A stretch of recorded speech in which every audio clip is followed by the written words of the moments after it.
What up with it, y'all? It's Coffee back at it. Hope y'all are having a great Sunday, man. Let's jump into the news. MILK74 getting active. Y'all know Milk been doing his thing in the blogosphere, and it seems by these messages that he's sharing, I believe he's reposting these, but it speaks volumes, in my opinion, based on what we've seen from Milk, his hustle, his grind, his rise through the ranks of the blogosphere to where he's at now.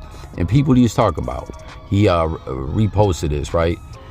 This was originally posted by Motivated Culture People. It says, once you start touching a certain kind of bag, there's certain spots you can't be, certain people you can't run with anymore. There's certain ish that can get you subbed out the game early, right? I mean, Milk, good game he's sharing there, right? You know, like, gotta be focused. You know what I mean? If you were outside or whatever you were doing and maybe got caught up in negative things previously in your life, and then you level up, you push on, you get to a different kind of way of living, and you know you're fortunate to get there, you gotta switch how you're moving, man. Doing that old ish will take you back to those old circumstances. And then he followed this up. This is also a repost, but it speaks volumes. People, it says, my vision is on real life. Stop playing out here. I don't got time for nothing negative. Y'all miss the real action, but keep up the good work. I can't waste my energy on that no more. I'll be dead, shaking my head. So again, this is like, Milk didn't type this up himself, but he reposted it. And with the previous message and this one, it's clear, man. You know, it's a life or death game out here, and Milk's living right now. So he's got to keep living righteously and doing what he's got to do, man. Got to stay focused. But peep this, man. Going in on ADAM22, or should we say ADAM16? And real quick, y'all, how about point and shoot, man? Y'all were like, yo, I want to see a point and shoot MILK74 collab or interview or something like that, right? Wouldn't that be lit? I think point and shoot delivering that top-notch content. And listen, he exposed the fluck out of Sharp. Like, real talk. Did y'all see that? I got to do a separate video on that. Like, yo, Sharp is on some straight up fraudulent-ish. I mean, once we seen that whole fake stage fight thing with Wack, I was like, oh, this dude's a full-blown Kaparuski, you know?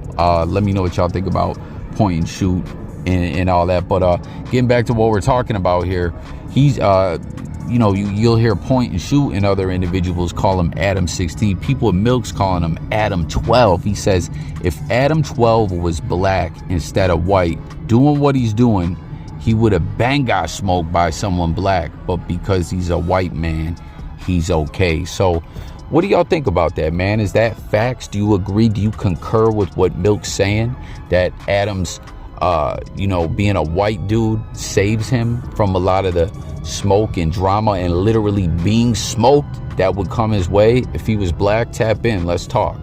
Then he follows up another one saying ADAM22 is a snake. Now, listen, Milk did a reaction recently. I wanted to make a video on it, right? I don't know if y'all seen that, where G-Face, Wack 100 was sharing with him what G-Face sent him about, or G-Face shared with Wack, and Adam shared with G-Face, and Wack shared with G-Face. Like, you know, G-Face and Wack 100 were sharing notes like, oh, he said this to you, he said this. Like, we were just kind of seeing the way Adam was moving, right? Where Adam immediately finished the podcast and got at G-Face and was like, yo, Wack 100 was going in on you. You definitely got to respond. Like, listen, if you're interviewing different people and stuff like that in the blogosphere, and you know, you do it in such a way where you just try to get to the content and stay out the fluffery, and you know, someone needs to respond to something that someone else said about them on your platform, that's one thing, right? That it just happens organically like that. But when you see when he's pushing the issue,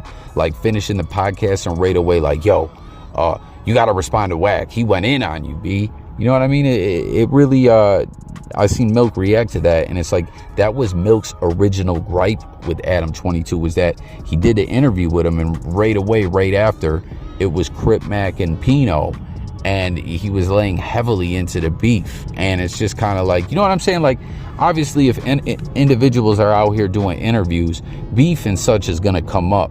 But when you're literally stirring the pot, it's another story. And I don't know, man. It's just more and more is coming out about ADAM22, ADAM16, ADAM12, whatever you want to call him. We saw the way he walked out that interview looking like a bitch the other day. Y'all seen that? And dude said, nah, don't start that. You might do something.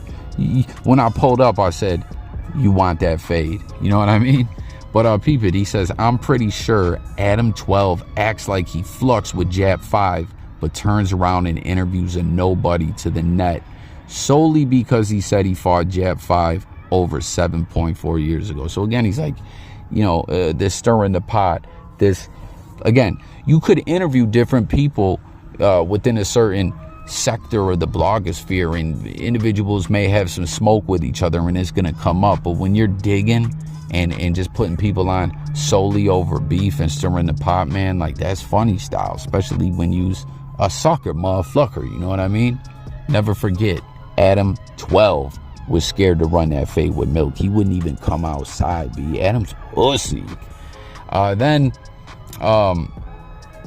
what'd he say? If ADAM12 was black instead of white?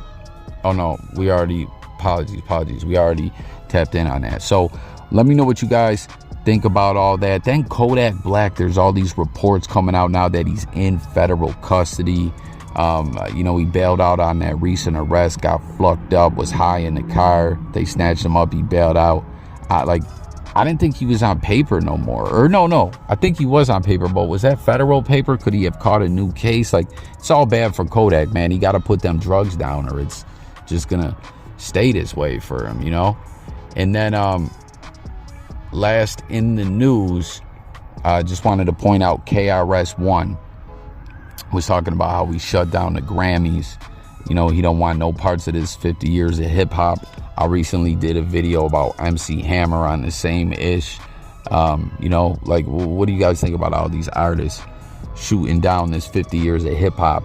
And how are they doing such a bad job trying to honor hip hop that none of the artists are feeling it? You know, like, hip hop's just got to get more respect. And the level it's grown and everything like that, it's wild to me that, you know, like, different platforms, different media outlets and stuff like that, right? Like, maybe this outlet ain't into hip hop that much, right? But if you're gonna cover it, you know, hire a correspondent or something that knows hip hop, knows the culture, that can, you know, work with hip hop artists in a righteous way, in a respectful way, you know. So there y'all have it. That's it for this one. Let's talk in the comments. Don't forget to subscribe. It's coffee. I'll catch y'all on the next one, guys. Peace.